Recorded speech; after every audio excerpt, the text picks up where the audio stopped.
আসসালামু আলাইকুম সবাইকে। কেমন আছেন সবাই? আশা করি ভালো আছেন। পাকিস্তানের বিপক্ষে টেস্ট সিরিজটি দিয়ে বাংলাদেশ একটি ব্যস্ত শিডিউলের যাত্রা কিন্তু শুরু করেছিল।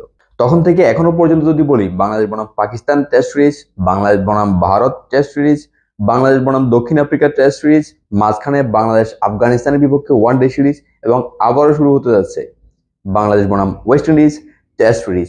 মাঝখানে শুধুমাত্র আফগানিস্তানের বিপক্ষে ওয়ানডে সিরিজটি বাদ দিলে কিন্তু টানা 5টি টেস্ট সিরিজ বাংলাদেশ ক্রিকেট দল খেলবে। এর মাঝখান দিয়ে কোনো ভেরিয়েশন নেই ফরম্যাটের। যেভাবে শুরুটি হয়েছিল পাকিস্তানের বিপক্ষে টেস্ট সিরিজ জয়টি দিয়ে, যদি সেভাবে শুরু হতো, কোনো ভেরিয়েশন নেই, ফরম্যাটে কোনো পরিবর্তন নেই, আবার যে জয়টি দিয়ে শুরু হয়েছিল সেভাবে বাংলাদেশ এগিয়ে যাচ্ছে, জয় নয় বা বড় ধরনের হার নয়, অন্তত ভালো কোনো পারফরমেন্স, তাহলে কিন্তু এখনো পর্যন্ত বাংলাদেশের যে যাত্রাটি আগামীকাল থেকে ক্যারিবিয়ান দ্বীপপুঞ্জে শুরু হতে যাচ্ছে সেটি একটি ভিন্ন একটি আমাদের শুরু হতে পারত। তবে পাকিস্তানের বিপক্ষে সিরিজ জয়ের পর, ভারতের বিপক্ষে টেস্ট সিরিজ হার, দক্ষিণ আফ্রিকার বিপক্ষে টেস্ট সিরিজ হারের পর, তাও যেটি ছিল ঘরের মাঠে, আগামীকাল থেকে ক্যারিবিয়ান দ্বীপপুঞ্জে ওয়েস্ট ইন্ডিজের বিপক্ষে শুরু হতে যাচ্ছে আরেকটি মিশন। সেটি কেমন করতে পারে বাংলাদেশ, তার আগে ছোটখাটো যে পরিসংখ্যানগুলো, ওয়েস্ট ইন্ডিজের বিপক্ষে বাংলাদেশ এখনো পর্যন্ত 4টি টেস্ট জয় পেয়েছিল, যার মধ্যে 2টি ওয়েস্ট ইন্ডিজে, 2টি বাংলাদেশে। বাকি 14টি কিন্তু বাংলাদেশ হেরেছে ওয়েস্ট ইন্ডিজের বিপক্ষে। সেই ওয়েস্ট ইন্ডিজের বিপক্ষে বাংলাদেশের পারফরমেন্স কেমন ছিল? বোলিং এবং ব্যাটিং এ দু হাতেই কিন্তু সাকিব আল হাসানের পারফরমেন্স ছিল উল্লেখযোগ্য।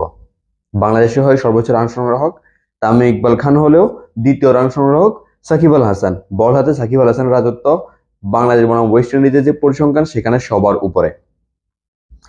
যে জিনিসটি বাংলাদেশ দলের নেই, সাকিব আল হাসান এবং তামিম ইকবাল বাংলাদেশের সর্বোচ্চ রান সংগ্রাহক দুজন নেই, তবে ওয়েস্ট ইন্ডিজ দলে কিন্তু তাদের সেই সর্বোচ্চ রান সংগ্রাহক ক্রেইগ ব্রেথওয়েট কিন্তু রয়েছে। আরো একটি বিষয় বাংলাদেশ দলে রয়েছে মেহেদী হাসান মিরাজ। মেহেদী হাসান মিরাজ কিন্তু বাংলাদেশ বনাম ওয়েস্ট ইন্ডিজের মধ্যকার মুখোমুখি লড়াই এখনো পর্যন্ত টপ উইকেট সংগ্রাহকের তালিকা কিন্তু রয়েছে। তো সব মিলিয়ে যে নতুন যাত্রাটি বলা যায়, কারণ মাঝখানে 2টি সিরিজ বাংলাদেশ খুব বাজেভাবে হেরেছে, তো ওয়েস্ট ইন্ডিজের বিপক্ষে যে শুরুটি সেটি কিন্তু নতুন শুরুই হতে যাচ্ছে। তবে সেখানে আরো কিছু নতুন হতে পারে যদি বাংলাদেশের টপ অর্ডার তাদের সেরাটি দিতে পারে। সেখানে একটা বড় চ্যালেঞ্জ হতে পারে নাজমুল হোসেন শান্ত, মুশফিকুর রহিমের যে অনুপস্থিতি, সেই জায়গাটিতে জাহির হাসান, সাদমান ইসলাম, মাহমুদুল হাসান, জয়দের উপর বড় একটি দায়িত্ব পড়তে যাচ্ছে।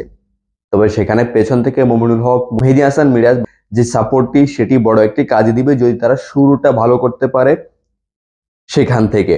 তবে সেখানে একটি বিষয় বলতে হয়, কারণ বাংলাদেশ দুদিনে একটু টুর ম্যাচ খেলেছিল, যেখানে প্রথমে ব্যাট করতে নেমে বাংলাদেশ 253 রান করেছিল, আর পরবর্তীতে ব্যাট করতে নেমে স্বাগতিক ওয়েস্ট ইন্ডিজ কিন্তু 94 রানে 9টি উইকেট হারিয়েছিল। সেখানে আমাদের পেসার শরীফুল ইসলাম, তাসকিন আহমেদ তাজিম এবং হাসান মাহমুদের বোলিং ছিল উল্লেখযোগ্য। তাদের অ্যাটাকিং মুভমেন্ট খুব ভালো ছিল। একই সাথে হাসান মুরাদের হ্যাটট্রিক ছিল, সেটি একটি আশা জায়গা নিয়ে বলা যায়। তবে সেই স্কোয়াডটি যেটি বাংলাদেশের মুখোমুখি হয়েছিল ওয়েস্ট ইন্ডিজ একাদশে, সেখানে ক্রেইগ ব্রেথওয়েট ছিল দলে, আর অন্যদিকে জাস্ট উল্লেখযোগ্য 2-3 জন খেলোয়াড় ছিল যারা বাংলাদেশের বিপক্ষে টেস্ট স্কোয়াডে মুখোমুখি হবে। তবে সেই ফলাফলের সাথে এই ফলাফল কতটুকু ব্যবধান গড়ে দিতে পারে বা কতটুকু ইফেক্ট ফেলতে পারে, সেটির জন্য আগামীকাল পর্যন্ত আমরা অপেক্ষা করতে হবে।